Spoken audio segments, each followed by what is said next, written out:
pada Rabu 1 Desember menyatakan bahwa pihaknya telah memulai latihan militer musim dingin reguler di distrik militer sebelah selatan yang sebagian berbatasan dengan Ukraina.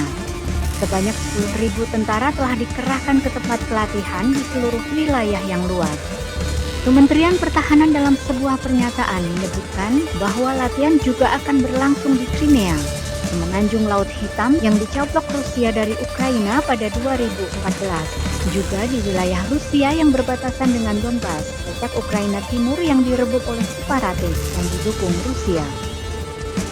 Pejabat Amerika Serikat, NATO, dan Ukraina selama berminggu-minggu telah meningkatkan kewaspadaan tentang kemungkinan serangan baru Rusia di Ukraina dengan melihat gelagat pada pergerakan pasukan Rusia yang tidak biasa di dekat perbatasannya.